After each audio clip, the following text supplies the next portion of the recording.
Faites-vous l'une de ces 7 erreurs sur votre page d'atterrissage? Eh bien, vous allez le savoir dans quelques secondes parce qu'aujourd'hui, au 10e épisode du podcast Le marketing rusé, propulsé par LeadFox, on regarde ensemble les 7 erreurs les plus fréquentes que les PME font dans la création de leur page d'atterrissage. C'est parti! Bienvenue sur le podcast Le marketing rusé, présenté par le logiciel de marketing automatisé LeadFox. Dans ce podcast, on vous partage une vision fraîche et moderne sur des stratégies marketing à utiliser pour générer plus de prospects, faire plus de ventes et propulser votre entreprise. Bonne écoute! On est maintenant rendu au 10e épisode du podcast et depuis le tout premier épisode, on a pu établir un fait qui est assez clair, c'est que la landing page, c'est probablement un des meilleurs outils que vous pouvez utiliser pour générer plus de prospects. Okay? On l'a vu d'ailleurs dans l'épisode numéro 2 dans lequel on voyait qu'une page d'atterrissage peut vous permettre d'aller générer jusqu'à 10 fois plus de clients potentiels que votre site web. Okay? La raison est simple, c'est tout simplement parce qu'une page d'atterrissage, c'est un environnement, c'est une page qui est optimisée pour la conversion. C'est une page qui est faite spécifiquement pour transformer ses visiteurs en clients potentiels. Contrairement au site web où c'est un excellent environnement pour présenter son entreprise, pour présenter qui nous sommes, présenter nos services, etc., etc. Donc, c'est un excellent outil pour présenter son entreprise, mais le site web n'est pas un bon outil pour faire de la conversion, pour transformer les visiteurs en clients payants. La raison est toute simple, c'est tout simplement parce que sur votre site web, on peut faire plein de choses. Okay? Et on peut faire plein de choses autres que de devenir un client potentiel. Il y a votre blog, il y a vos réseaux sociaux, il y a votre page à propos, il y a votre page mes services, nos réalisations, etc., etc. Donc, ce qui fait en sorte qu'on peut rapidement diluer l'efficacité de votre site web, contrairement à une page d'atterrissage où la seule et unique chose qu'on peut faire, c'est de s'inscrire pour devenir un client potentiel. C'est ce qui fait en sorte qu'il y a une différence phénoménale entre le taux de conversion d'un site web et le taux de conversion d'une page d'atterrissage. Le taux de conversion, c'est simple, c'est le pourcentage des visiteurs qui deviennent clients potentiels en tant que tel. Donc, le pourcentage de gens qui visitent votre page, qui prennent action pour signifier un intérêt envers vous. Un site web, en moyenne, là, va avoir un taux de conversion de 2 à 3 %. Ça veut dire que c'est 2 à 3 % des visiteurs qui vont signifier un intérêt envers vous, qui vont vous contacter, qui vont prendre rendez-vous, qui vont acheter votre produit et ainsi de suite. 2 à 3 %. Okay? Ça veut dire que 97 à 98 % des autres visiteurs partent sans signifier leur intérêt. Okay? Et sur une page d'atterrissage, le taux de conversion moyen est d'environ 20 à 30 %. Là.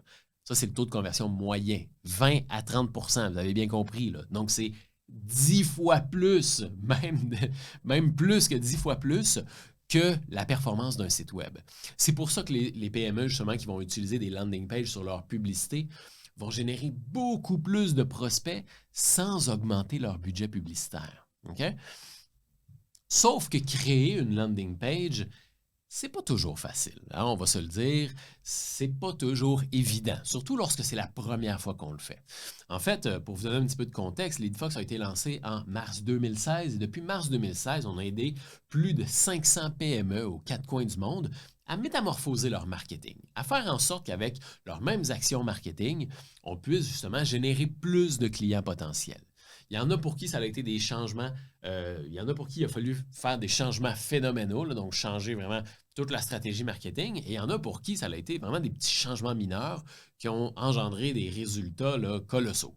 Donc, dans tous les cas, on a remarqué qu'il y a souvent certaines erreurs qui sont faites, surtout lorsqu'on n'est pas professionnel dans la création de landing page. C'est normal. Donc, il y a certaines erreurs qui sont assez fréquentes, à force d'avoir travaillé avec certaines PME, certains gestionnaires marketing, des erreurs qui reviennent souvent et qui sont faciles à éviter. Okay? On ne peut pas le savoir tant qu'on ne nous l'explique pas. Donc, c'est pour cette raison-là qu'à cet épisode-ci, à l'épisode 10 du podcast, on va les couvrir, ces 7 erreurs les plus fréquentes. Et ça se peut même que, écoutez, ça se peut que vous fassiez une de ces erreurs-là. Ça tombe bien parce qu'on va regarder justement pourquoi est-ce qu'on fait cette erreur-là et qu'est-ce qu'on doit faire à la place en tant que tel. Donc, à la fin de cet épisode-ci, vous aurez des conseils et vous aurez des marches à suivre pour vraiment améliorer la performance de vos pages d'atterrissage et au final, générer plus de clients potentiels avec vos publicités. Donc, on va plonger dans le concret dès maintenant. L'erreur numéro 1, OK, qu'on voit dans la création d'une page d'atterrissage provient de l'offre. Okay? C'est que souvent, il va y avoir des entrepreneurs qui vont proposer une offre qui est simplement pas séduisante. Okay? Et là, c'est plate à entendre, sauf que oui, ça peut arriver que l'offre qu'on propose donne pas envie, okay? Tout simplement. Et ce qu'il faut comprendre, c'est que l'offre, ce qu'on va présenter sur la page d'atterrissage, okay? Ce qu'on va donner de manière gratuite, okay? L'échantillon, le lead magnet, l'aimant à prospect qu'on va proposer sur la page d'atterrissage doit être séduisant, doit donner envie de s'inscrire pour l'obtenir. Okay? L'offre, c'est le cœur de la performance de votre marketing. Okay? C'est ce qui justifie le désir du prospect de s'inscrire et d'obtenir ce que vous proposez. Okay? Plus ce que vous proposez est intéressant et séduisant aux yeux du visiteur, plus vous allez avoir de facilité à générer des prospects, à obtenir des inscriptions. Et au contraire, moins ce que vous offrez est séduisant et donne envie, eh bien, moins vous allez avoir de performance sur votre page d'atterrissage. Donc, on a souvent rencontré là, au cours des dernières années un peu ce défi-là là, avec certaines PME où on offre quelque chose, mais c'est un petit échantillon qui est bon, qui est correct, mais qui n'est pas wow. Alors qu'effectivement, ça doit être wow. Vous faites des publicités, vous mettez de l'argent dans un système publicitaire, donc il doit y avoir des résultats. Mettez toutes les chances de votre côté, mettez le paquet, mettez la gomme sur l'offre que vous allez présenter. Il faut que la personne qui arrive sur cette page-là, le prospect, le visiteur qui arrive sur cette page, se dise « Wow, je viens de tomber sur une très belle offre. Je ne peux pas quitter sans avoir ça. Je suis chanceux, j'ai trouvé ça sur Internet. » Okay? Il doit avoir ce narratif à l'intérieur de sa tête pour que cette personne-là se dise « Je dois m'inscrire pour obtenir ce qui m'est proposé. » Donc, si vous proposez un rabais, proposez un gros rabais, un rabais exceptionnel. Si vous proposez un e-book, proposez un e-book sensationnel, un e-book sur un sujet précis, sur un sujet séduisant, sur quelque chose qu'on ne voit pas habituellement. Si vous offrez un concours, offrez un concours exceptionnel avec un beau prix, un prix très riche, très abondant. Okay? Donc, il ne s'agit pas de faire une bonne offre, il s'agit de faire une excellente offre. Okay? Il faut que la personne qui arrive sur la page soit absolument convaincue et qu'elle se dise « ça me prend ça ». L'erreur numéro 2, et là je suis désolé, mais oui, le design de votre page compte. Okay? Donc ça arrive souvent effectivement que une des erreurs les plus fréquentes, et c'est correct, on n'est pas tous experts en design. Moi, le premier, je ne suis pas expert en design, sauf que le design d'une page, ça compte. Okay? L'erreur la plus fréquente, c'est d'avoir un design qui n'est pas très beau en tant que tel. Les couleurs qui ne matchent pas, des polices d'écriture pas très professionnelles ou quoi que ce soit. Et on peut pas nous en vouloir parce que si on n'est pas designer, on n'est pas designer. Et c'est pour cette raison-là qu'à l'intérieur de LeadFox, on a donné le mandat à nos designers de créer des templates professionnels et de créer des templates vraiment là, tape à l'œil pour faire en sorte que nos clients n'aient pas besoin justement de se casser la tête à essayer de faire des designs et ainsi de suite. Donc oui, la deuxième erreur la plus fréquente, c'est une page qui est tout simplement pas professionnelle, qui n'est pas très belle. On dirait que c'est une vieille page ou une page qui manque de beauté en tant que telle. La raison pour laquelle c'est une erreur, c'est tout simplement que ça renvoie quand même une certaine perception. Lorsqu'on arrive sur une page où les couleurs ne matchent pas, les images sont vraiment pas bien présentées, la police d'écriture, elle n'est pas professionnelle, ça amène une sorte de crainte. Il y a une perception de manque de professionnalisme et ça peut rebuter en tant que tel certains visiteurs. Donc, un des meilleurs conseils que je peux vous donner pour éviter de faire cette erreur-là, c'est d'utiliser des templates. OK? Ayez pas peur d'utiliser des templates. Au contraire, moi, le premier, j'en utilise parce que je ne suis pas designer. OK? Je suis stratège marketing, pas designer, et je fais des pages qui sont laides. Donc, pour contrer ce problème-là, utilisez des templates. C'est pour cette raison-là, nous, dans LeadFox, on a plus de 500 modèles pré-bâtis pour faire en sorte que vous n'ayez pas besoin d'être designer, pas besoin d'être codeur. Vous pouvez avoir des très belles pages sans avoir de compétences en design. L'erreur numéro 3, et celle-là est quand même assez fréquente, et peut-être que vous la faites, mais c'est d'offrir trop d'offres sur votre page d'atterrissage. On se rappelle, l'efficacité d'une page d'atterrissage réside dans le fait qu'il y a une seule et unique chose qu'on peut faire sur cette page-là, c'est de s'inscrire pour obtenir ce qui nous est présenté. OK? Donc, il doit y avoir une seule offre et un seul formulaire. Et ça arrive souvent, justement, qu'on va voir des pages d'atterrissage où il y a une offre, il y a un formulaire, et puis ensuite de ça, il y a visiter nos produits. Ensuite de ça, il y a Hey, savais-tu que je fais aussi un concours? Hey, savais-tu que tu peux t'abonner à ma page Facebook ou à ma chaîne YouTube? Donc, il y a trop d'offres, il y a trop d'appels à l'action. Et on se rappelle la raison pour laquelle il y a une si grosse différence entre un site web qui convertit à du 2% et une page d'atterrissage qui convertit en moyenne à 20-30%, c'est parce que justement, le site web, il y a trop d'actions. Et trop d'actions dilue les actions. Si ce que vous désirez que les gens fassent, c'est de s'inscrire et de donner leur adresse email, à ce moment-là, il devrait uniquement y avoir cette chose-là qu'on puisse faire sur une page d'atterrissage. Si vous avez juste cette action-là qu'on puisse faire sur une page, à ce moment-là, vous augmentez grandement les chances que la personne fasse cette action-là. Donc, d'avoir trop d'offres va tuer la performance de votre page d'atterrissage. Si vous avez mis vos réseaux sociaux, si vous avez mis un petit concours à gauche, un offre à droite, un bouton pour visiter votre blog, enlevez tout ça. Il doit y avoir une seule et unique chose qu'on puisse faire sur votre page d'atterrissage, c'est de s'inscrire pour obtenir une offre, tout simplement. Laissez-moi vous poser une question. Êtes-vous satisfait de vos résultats marketing? Est-ce que vos publicités vous coûtent de plus en plus cher sans générer plus de résultats? Commencez-vous à être à court d'idées sur les méthodes pour générer plus de clients potentiels? Eh bien, sachez que LeadFox peut vous aider. Notre rôle est d'aider les PME et gestionnaires marketing à avoir un marketing plus prospère grâce à des outils simples et innovants. Avec l'aide de l'assistant marketing LeadFox One, vous aurez des campagnes marketing performantes pour attirer plus de clients potentiels, mettre votre entreprise en valeur et générer plus de revenus en 2023. Rendez-vous simplement sur le lien en description pour en savoir plus et demandez l'aide de LeadFox One pour propulser votre marketing. La quatrième erreur la plus fréquente qu'on voit chez les PME là, qui créent leur page d'atterrissage, c'est d'avoir trop de texte, tout simplement.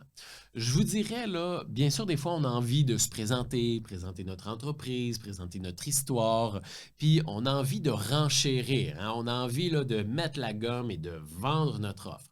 Téléchargez mon e-book, inscrivez-vous au concours, téléchargez la formation gratuite, vous allez obtenir ci, ça inclut ça, vous allez être capable de faire ci, j'ai créé cette formation parce que voici mon histoire, voici ce que j'ai appris et tout ça. C'est trop, OK? Trop de texte tue le texte, OK? S'il y a trop d'informations sur la page, ça devient un peu épeurant pour le visiteur. Mettez-vous dans la tête de la personne, OK? La personne qui a vu votre publicité sur les réseaux sociaux, elle a été interpellée parce qu'elle a vu sur la publicité. Elle a vu une image, elle a vu une portion de texte et elle s'est dit « Ah, oh, ça m'intéresse ». Donc, si elle clique sur votre publicité, elle arrive sur une page où il y a énormément de texte, ça veut dire « J'ai énormément de choses à savoir ou à connaître à propos de cet élément-là qui m'est proposé ». C'est peut-être trop compliqué ou peut-être que je m'embarque dans quelque chose que je n'ai pas envie de m'embarquer. Donc, c'est peut-être trop en tant que tel. Alors que si au contraire, on voit une publicité qui propose un e-book gratuit ou une formation gratuite et qu'on arrive sur la page et qui dit « Obtenez la formation gratuitement, inscrivez-vous ici, voilà », c'est beaucoup plus rassurant, c'est plus cohérent avec le message publicitaire qu'on a vu et on nous propose exactement ce pourquoi on est venu. Je viens pour obtenir une formation gratuite. C'est ça, parfait, je m'inscris. Pas besoin de commencer à faire du storytelling, pas besoin de commencer à persuader, à raconter votre histoire, à faire des comparatifs avec de la compétition, etc., etc. Vous ferez ça plus tard, lorsque vous allez vendre un produit. Mais lorsqu'on propose un lead magnet, ce n'est pas nécessaire. Dites-vous bien que la personne a vu la publicité, ça l'a intéressé, donc si elle a cliqué sur votre publicité, la vente est déjà faite en tant que telle. OK? La personne a déjà envie d'obtenir ce que vous avez à offrir. Autrement, elle n'aurait pas cliqué sur la publicité. Donc, gardez ça le plus simple, le plus rapide possible. Un titre, un formulaire, une belle image. La personne sait qu'elle est au bon endroit. C'est exactement pour ça qu'elle est venue. Elle remplit le formulaire et voilà. Les pages les plus simples sont celles qui fonctionnent le plus. La cinquième erreur qu'on voit quand même assez fréquemment sur les pages d'atterrissage, c'est d'avoir un formulaire trop long. Okay? C'est de demander trop d'informations par rapport à ce qu'on propose. Okay? Mettez-vous en perspective. Si vous offrez un e-book gratuit, okay? Un guide PDF, peut-être même une formation gratuite, ou même un concours en tant que tel, c'est pas vraiment cohérent ni pertinent de commencer à demander le numéro de téléphone, l'adresse de la personne, des informations de qualification ou quoi que ce soit. C'est pas le moment. Pas par rapport à ce qui m'est proposé. Si au contraire, vous proposez une consultation gratuite ou une consultation à domicile, là, c'est cohérent de demander l'adresse, le numéro de téléphone ou des choses du genre. Mais pour un e-book, un concours ou une formation gratuite, c'est pas toujours très pertinent. Et plus on fait un formulaire qui est long, plus on diminue le taux de conversion. Pourquoi? Parce qu'on rajoute de la friction, on rajoute du travail à l'internaute. Si j'ai le choix entre laisser mon nom, mon adresse email ou mon nom, mon adresse email, mon numéro de téléphone, mon site web, quel âge que j'ai et ainsi de suite, ça peut paraître un peu exaspérant pour la personne qui était en train simplement de scroller sur Facebook, en train de se divertir. Elle veut passer un petit moment tranquille, elle ne veut pas forcer ni quoi que ce soit. Elle arrive sur une page. Oh mon Dieu, il faut que je passe au travers de tout ça. Non, je passe à autre chose. Donc, si vous faites un concours, un e-book, une formation gratuite ou n'importe quel lead magnet très léger en tant que tel, gardez ça le plus simple possible. Moins vous avez de champs de formulaire, plus vous allez avoir de conversion. Plus vous allez avoir de champs de formulaire, moins vous allez avoir de conversion. Toutefois, il peut y arriver que ce soit intentionnel qu'on mette plus de champs de formulaire, tout simplement parce qu'il y a certaines PME, et là, c'est un choix stratégique. Okay? C'est un choix stratégique. On peut délibérément mettre plus de champs de formulaire pour avoir moins d'inscriptions, mais les gens qui vont s'être inscrits et qui vont avoir rempli tous ces champs-là, c'est des gens qui sont beaucoup plus motivés. C'est des gens qui sont beaucoup plus intéressés à ce que vous avez à offrir. Donc, généralement, on va avoir moins de prospects, mais on va avoir des prospects de meilleure qualité. Donc, si vous cherchez à faire du volume, à ce moment-là, oui, mettez plus de champs dans votre formulaire. Mais si vous cherchez à avoir de la qualité, à ce moment-là, vous pouvez mettre un petit peu plus de champs dans votre formulaire. Ça ne veut pas dire que le volume ne contient pas de qualité, là. Pas du tout. On peut avoir le beurre et l'argent du beurre, sauf que ça peut être une stratégie, justement, là, de mettre plus de formulaires pour générer de la qualité. La sixième erreur qu'on voit quand même assez fréquemment là, sur les pages d'atterrissage, c'est malheureusement des images de mauvaise qualité. Okay? Vous pourriez avoir un très beau design, vous pourriez avoir une belle page bien professionnelle, mais s'il y a des images pixelisées sur la page, ça casse le charme un petit peu de la page et ça revient un peu au même point que d'avoir un design qui est pas beau. C'est d'avoir des images de mauvaise qualité ou d'avoir des images libres de droit. C'est correct d'avoir des images libres de droit, mais tu sais, celles qui sont beaucoup trop utilisées, là, on les reconnaît tout de suite, là. Le- la fameuse, là, c'est l'image d'un gars qui a un chandail rouge sur un fond bleu. Puis le gars, il est comme ça, yes, il sourit, il est content. On l'a vu des milliers de fois. OK? C'est correct d'utiliser des images de droit, mais par pitié, n'utilisez pas des images libres de droit qu'on voit partout. OK? Parce qu'encore une fois, il y a une perception de manque de professionnalisme. Il y a une perception de je ne suis pas capable de faire quelque chose d'unique, de précis qui me représente. OK? Donc, ça casse un peu le charme d'une page. Donc, une image pixelisée, une image de mauvaise qualité, une image qui n'a pas la bonne dimension ou des images libres de droit là, qui sont vues et revues et on le sait que c'est pas vous, on le sait que c'est pas votre entreprise, ça casse le charme, ça casse un peu ce lien de confiance et ainsi de suite. Donc, utilisez des images de qualité, prenez le temps. Prenez votre téléphone cellulaire pour prendre des belles photos. Les téléphones cellulaires aujourd'hui permettent de prendre des belles photos. Ou sinon, ben écoutez, essayez d'aller chercher des images libres de droit, mais au moins qui ne sont pas vues et revues et revues. OK? Donc, comme je mentionnais, c'est correct d'utiliser des images libres de droit. Faites juste attention que ce ne soit pas des images qu'on voit partout. Finalement, le dernier point est probablement le plus fréquent. Je vous dirais, c'est une page d'atterrissage qui n'est pas optimisée pour le mobile. OK? Ça arrive et c'est pas toujours évident et c'est pas toujours les plateformes qui vont optimiser les pages pour le mobile. Et si votre plateforme ne permet pas de le faire, c'est là que ça devient difficile justement de le faire, OK? D'optimiser votre page d'atterrissage pour le mobile parce qu'on rentre quand même dans certains éléments techniques. Heureusement, chez LeadFox, toutes nos pages sont optimisées pour le mobile, pour téléphone cellulaire et tablette, et même toutes sortes de téléphones cellulaires. Donc, au moins, vous n'avez pas à se casser la tête pour cet élément-là. Par contre, ça peut arriver, OK? Si vous n'utilisez pas LeadFox, si vous utilisez d'autres plateformes, faites juste un petit tour sur téléphone cellulaire parce que c'est plus de 70% des internautes qui naviguent sur un téléphone cellulaire ou un appareil mobile. Et si votre page paraît bien sur un ordinateur, mais est tout déformé sur mobile, c'est 70% de votre trafic que vous perdez. Donc ça peut faire une grosse, mais une immense différence dans votre marketing, surtout si vous faites de la publicité et que vous mettez de l'argent. Ce serait plate de perdre 70% de votre budget publicitaire juste parce qu'une page n'est pas bien optimisée sur mobile. Donc, des fois, ça peut arriver qu'une image sorte bien sur ordinateur, mais l'image est tout petite ou mal cadrée sur un téléphone cellulaire, ou que le texte soit superposé, justement. Ça paraît bien sur ordinateur, mais sur mobile, il est tout écrasé, ou au contraire, le texte est tout petit, tout petit. Ça peut arriver sur mobile, il faut faire attention. Faites juste un petit tour sur mobile et si votre plateforme vous permet d'optimiser votre page pour mobile, faites-le. Heureusement, sur LeadFox, ça va être possible de le faire. Ça se fait automatiquement. On a justement mis en place une technologie qui repère justement l'appareil de la personne et qui fait en sorte que si la personne est sur un téléphone cellulaire, une tablette, un ordinateur, la page s'ajuste automatiquement. Donc, vous n'aurez au moins pas ce problème-là avec les pages LeadFox. Donc voilà, c'est déjà tout pour les 7 erreurs les plus fréquentes que les PME font dans la création de leur page d'atterrissage.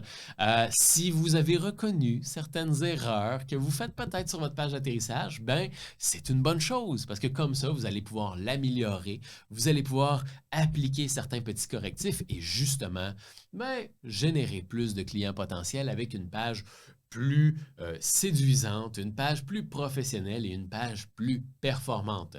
Si vous souhaitez aller plus loin, si vous souhaitez justement avoir certains autres conseils, je vous encourage fortement à vous rendre dans la description. On vous a mis un document complètement gratuit qui s'appelle la checklist de la parfaite page d'atterrissage. C'est en fait une liste de qualité, une liste de points à vérifier, point par point, que nous-mêmes on utilise chez LeadFox et qu'on s'est dit tant qu'à l'utiliser, on va le rendre gratuitement pour les PME. C'est un document PDF, ça ne nous coûte rien de vous le donner. Et puis, si ça peut vous aider, tant mieux. Donc, c'est une liste de qualité, une checklist que vous pouvez télécharger gratuitement au format PDF qui va vous éviter justement de faire ces erreurs-là et de vous maximiser les résultats de votre page d'atterrissage en étant certain de faire une belle page d'atterrissage professionnelle qui ne contient pas d'erreurs et qui est exceptionnel pour faire des publicités dessus. Donc, rendez-vous dans le lien dans la description. Vous allez pouvoir télécharger la checklist de la parfaite page d'atterrissage. Vous allez pouvoir le télécharger gratuitement. Je vous remercie beaucoup d'avoir écouté ce 10e épisode du podcast Le Marketing Rusé, propulsé par LeadFox, et je vous dis à très bientôt. Bye bye. LeadFox est un logiciel de marketing automatisé propulsé par l'intelligence artificielle pour vous aider à générer plus de prospects et rentabiliser vos publicités plus facilement. En passant par les pages d'atterrissage, les emails automatisés, les pop-up et les infolettres, vous aurez tous les outils dont vous avez besoin pour générer plus de prospects au sein d'un seul outil simple et intuitif. Rendez-vous dans la description pour démarrer un essai gratuit de 14 jours et commencer à générer plus de clients potentiels. Cliquez sur le bouton s'abonner pour s'abonner au podcast et ne rien manquer des prochains épisodes. À très bientôt!